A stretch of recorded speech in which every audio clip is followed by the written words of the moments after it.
दोस्तों नमस्कार। आपका हार्दिक स्वागत है आपके अपने चैनल लीगल आई में। यह अंधकार से प्रकाश की ओर चलने की व्यवस्था का चित्रण करता है। आज हम विचार करेंगे कायाकल्प के बारे में। आध्यात्मिक और साइंस दोनों ही कायाकल्प का जिक्र करती है, लेकिन साइंस की जो परिभाषा है वो उसको आयुर्वेद के अनुसार कायाकल्प की बात करती है, यानी कि आउटर बॉडी, शरीर में क्या बीमारी है, क्या उसका सोल्यूशन है, इसके बारे में वर्णन करती है। एज फैक्टर को भी नियंत्रित करने की कोशिश करती है, यानी कि शरीर की जर्जर अवस्था को रिनोवेट करने का काम करती है। उसे कायाकल्प कहते हैं। लेकिन सच्चाई इससे अलग है। कायाकल्प तब तक नहीं हो सकता जब तक इंटरनल कायाकल्प नहीं होगा। इंटरनल का मतलब है प्राण शक्ति, आत्मशक्ति और आत्मा का प्रकाश। क्योंकि मजदूर वही काम करता है जो उसको बताया जाता है। ये हमारी इंद्रिय और कर्मेंद्रियां जो हैं मजदूर का काम करती हैं। जितना काम इनको सौंपा जाता है उतना काम उसी तरीके से करती हैं। लेकिन जो सौंपने वाला काम है वो तो ब्रह्मांड में ईश्वर ने अपने पास रख रखा है।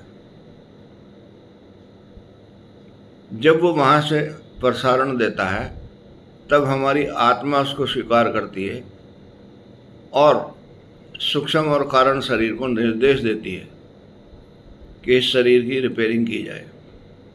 और इस शरीर में सबसे ज़्यादा महत्वपूर्ण जो रिपेयरिंग का पार्ट है वो है मन।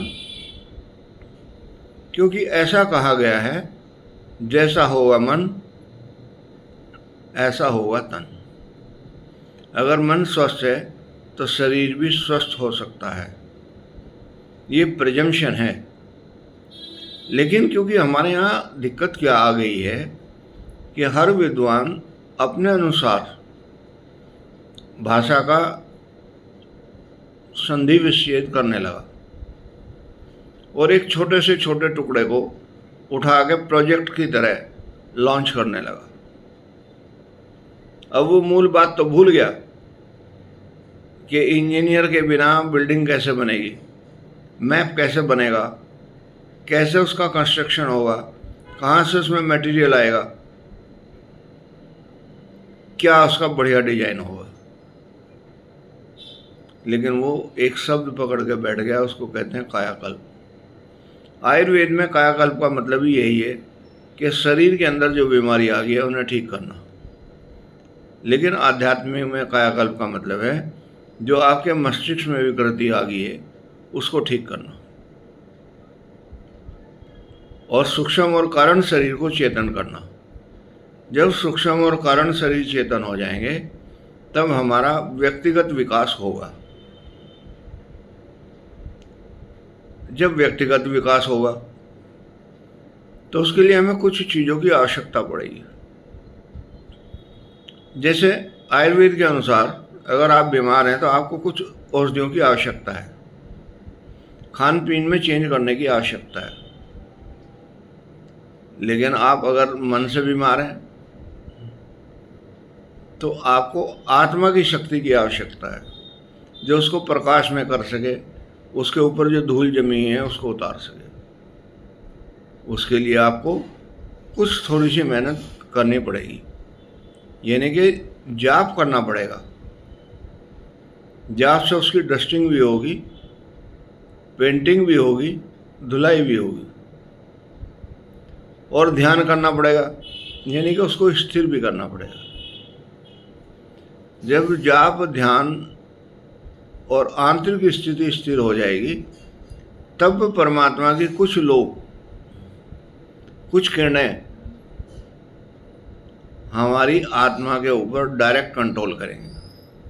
और जब उसका डायरेक्ट कंट्रोल हो जाएगा तब उसने अपने वादे के अनुसार हमें स्वतंत्र बनाया है, निष्पाप बनाया है, निरोगी बनाया है, खुशहाल जीवन दिया है वो आपको मिलना शुरू हो जाएगा।